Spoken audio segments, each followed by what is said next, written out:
Have you ever missed someone? And yet, if they called right now, you're not even sure you'd want them back. You don't miss the arguments. You don't miss the anxiety. You don't even miss who they became at the end. But you miss something. A version of you. A feeling. A life that only seemed possible when they were there. And that's what hurts. When a relationship ends, the silence feels bigger than it should. You replay moments. Inside jokes. The way you laughed differently. The way you felt more alive. But here's the strange part. You're not only grieving the person. You're grieving who you were when you were with them. Psychology calls this asterisk relational identity asterisk. We don't have just one self. We have many. The you with your friends. The you at work. The you with your family.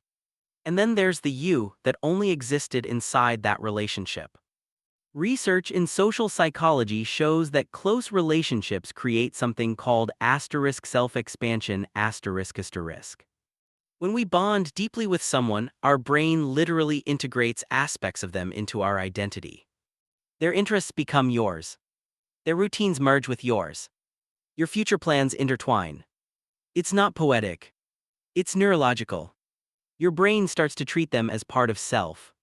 So when they leave, it doesn't feel like losing a person. It feels like losing part of yourself. That's why moving on feels so disorienting. You're not just alone. You're undefined. This is where many people misunderstand their pain. They think, if I still miss them, it must mean they were the one. But missing someone is not proof of compatibility. It's proof of attachment. And attachment is not a weakness. It's a survival mechanism. Your brain evolved to bond. From infancy, safety meant closeness.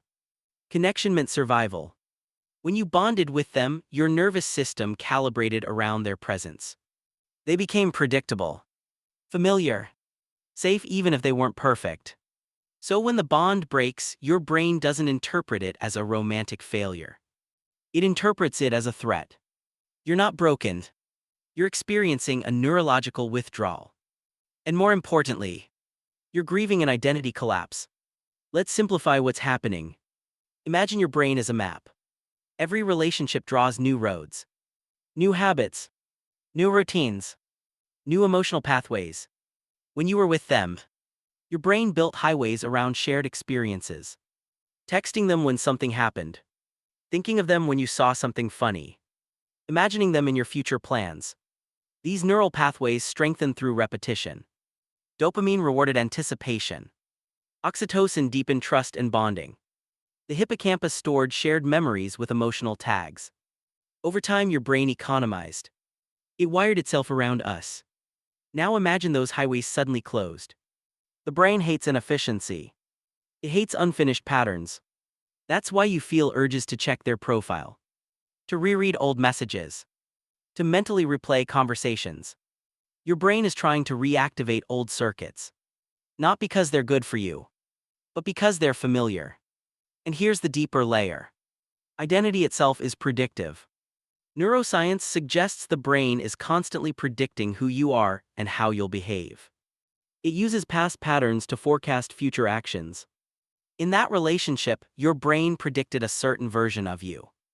Loving, playful, ambitious, soft, secure. When the relationship ended, that predictive model collapsed. Now your brain doesn't know which version of you to run. So it defaults to the last stable one. The one that included them. You don't miss them. You miss the identity blueprint your brain had stabilized around. So what do you do when the version of you that felt most alive feels gone? Not with force. Not with denial. But with reconstruction. Here are 4 principles grounded in psychology. Ask yourself, what did I feel when I was with them?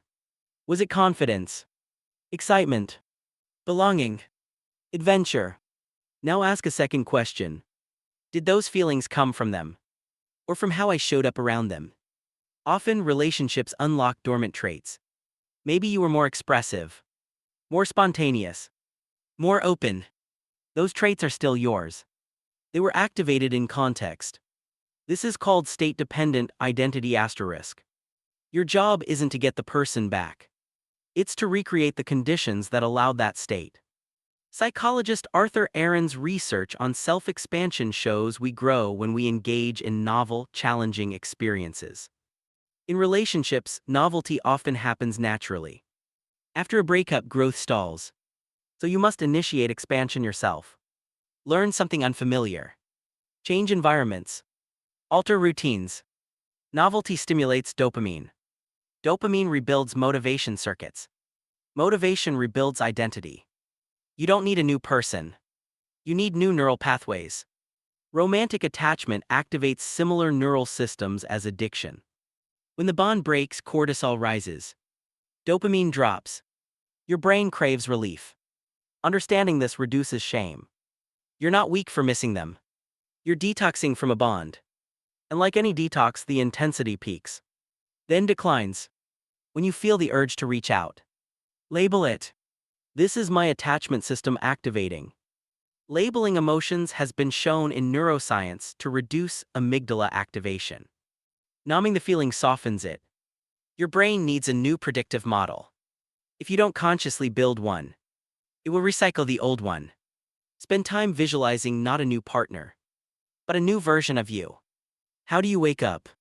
What do you prioritize? What do you value now? The prefrontal cortex helps simulate future identities. The clearer the image, the easier the brain shifts toward it. You're not replacing a person. You're updating your self-concept. Think of your identity like a house built around a tree. The tree was the relationship. The house expanded around it. When the tree was removed, it felt like the house collapsed. But look closer.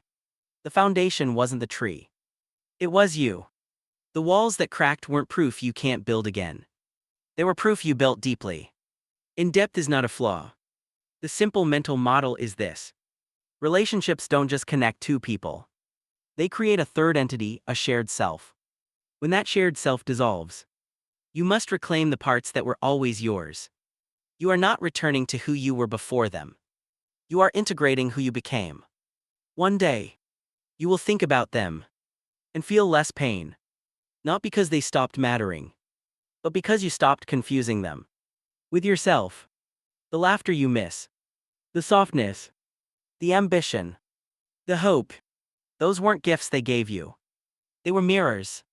They reflected parts of you that were ready to exist. And now, you don't need the mirror anymore. You can become that version.